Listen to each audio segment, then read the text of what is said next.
જય શ્રી કૃષ્ણ મિત્રો, ચાની રેસીપીમાં તમારું સ્વાગત છે। શિવરાત્રિના ઉપવાસમાં ખાઈ શકાય એવા બાફેલા સક્કરિયા। આપણે પાણી વગર અસલ દેશી જૂની રીતથી બાફવાના છીએ અને પાણી વગર બાફેલા સક્કરિયાની 2 જાતની ચાટ બનાવીશું। તો ચાલો બનાવવાનું શરૂ કરીએ। સૌપ્રથમ આપણે આ સક્કરિયાને એક મોટા વાસણમાં લઈ લઈશું અને આ વાસણમાં આપણે પાણી ઉમેરીશું। પછી આ સક્કરિયાને 10 મિનિટ માટે મૂકી રાખીશું, એટલે સક્કરિયાની બધી માટી પલળી જશે।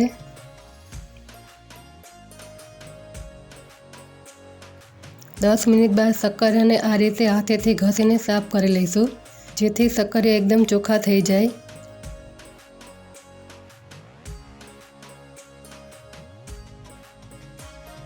તો તમે જોઈ શકો છો કે પાણીમાં કેટલી માટી દેખાય છે।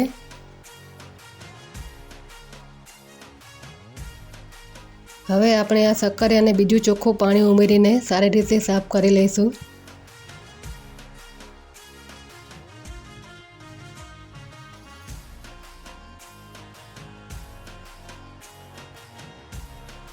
હવે મેં સક્કરિયાને ધોઈને ચોખ્ખા કરી લીધા છે।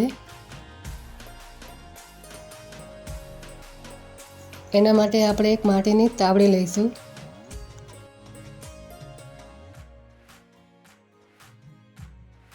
હવે આ સક્કરિયાને બાફવાની વર્ષો જૂની રીતથી આપણે સક્કરિયા બાફીશું। એના માટે માટીની તાવડીને સૌપ્રથમ ગેસ ઉપર મૂકીશું અને પહેલાં ગેસની આંચને ફૂલ રાખીશું અને 2 મિનિટ માટે તાવડીને ગરમ કરી લઈશું। પછી આ રીતે માટીની તાવડીમાં આ સક્કરિયાને સરસ રીતે ગોઠવી લઈશું અને ગેસની આંચને ધીમી કરી દઈશું। ત્યારબાદ આ રીતે કોઈ પણ ઊંડું વાસણ અથવા ઊંડું તપેલું હોય તેવું વાસણ લઈને તાવડી ઉપર આ રીતે ઢાંકી દેવાનું છે। પછી ધીમા ગેસની આંચ ઉપર 15 મિનિટ માટે શેકાવા દેવાના છે।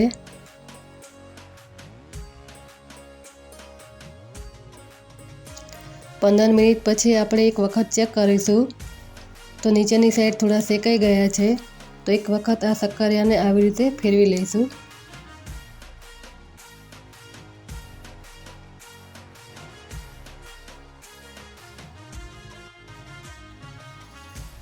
હવે ફરીથી સક્કરિયાને આવી રીતે ઢાંકીને 15 મિનિટ માટે બાફવા દઈશું।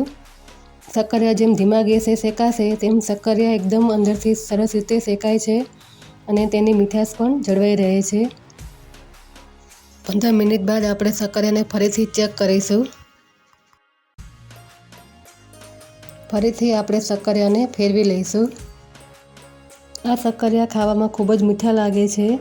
આ સક્કરિયાને તમે એકલા પણ ખાઈ શકો છો।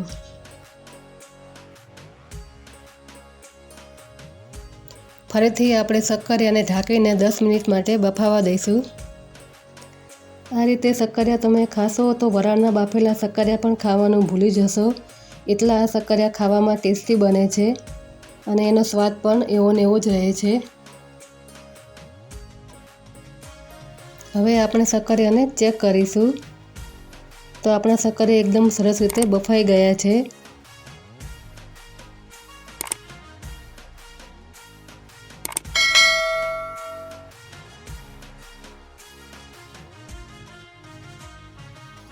હવે આપણે ગેસને બંધ કરી દઈશું। એકદમ કુદરતી વરાળમાં સક્કરિયા બફાઈને શેકાઈને તૈયાર થઈ ગયા છે।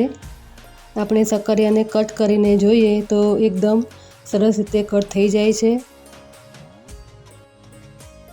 અને એકદમ સોફ્ટ અને પોચા માવા જેવા તૈયાર થઈ ગયા છે।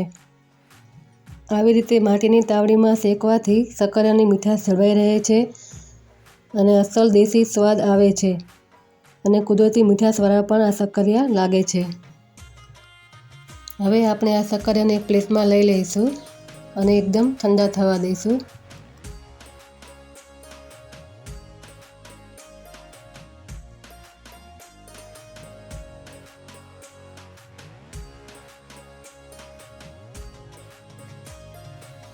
હવે આપણે આ શેકેલા સક્કરિયાની છાલને ઉખાડી લઈશું।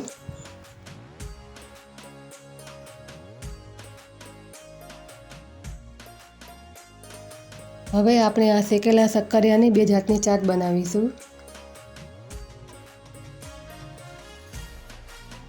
હવે ચપ્પા વડે શક્કરિયાને મીડિયમ સાઇઝના કાપી લઈશું. શક્કરિયાના ટુકડાને આપણે એક પ્લેટમાં ગોઠવી દઈશું. હવે આપણે શક્કરિયાને બીજી પ્લેટમાં કાપીશું અને કાપેલા શક્કરિયાને આપણે બીજી પ્લેટમાં સારી રીતે ગોઠવી દઈશું. શક્કરિયાને કાપીને આપણે 2 પ્લેટ તૈયાર કરી લીધી છે. બંનેને આપણે અલગ અલગ રીતે સર્વ કરીશું. પહેલાં આપણે લીંબુ મસાલાવાળી ચાટ બનાવીશું. પહેલાં આપણે સ્વાદ પ્રમાણે મીઠું ભભરાવીશું.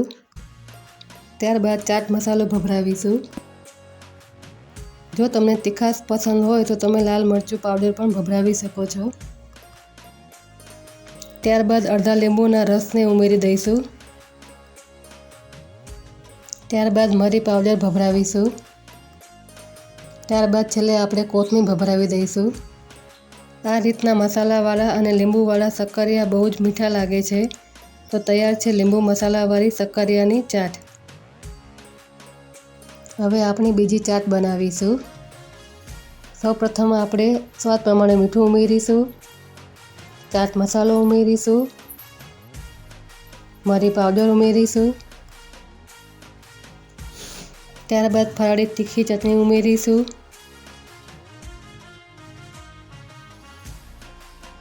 ત્યારબાદ આમલીની ફરાળી ખાટી મીઠી ચટણી ઉમેરીશું. આ બંને ફરાળી ચટણીનો વિડીયો પહેલાં મેં મારી ચેનલ પર મૂકેલો છે.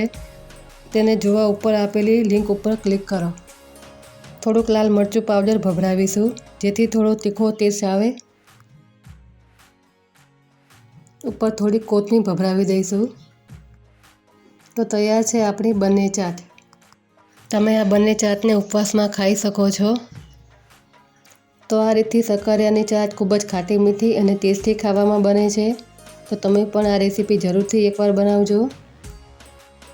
જો તમને મારો વિડીયો ગમ્યો હોય તો લાઈક અને શેર જરૂરથી કરજો અને મારી ચેનલને સબસ્ક્રાઈબ પણ કરી દેજો અને બાજુમાં આપેલ બેલ આઇકોનને પણ દબાવી દેજો જેથી તમને મારા નવા વિડીયોની નોટિફિકેશન તમને સૌથી પહેલાં મળી જાય. મારો વિડીયો જોવા બદલ તમારો ખૂબ ખૂબ આભાર. ફરી મળીશું નવી રેસીપી સાથે. ત્યાં સુધી બધાને જય શ્રી કૃષ્ણ.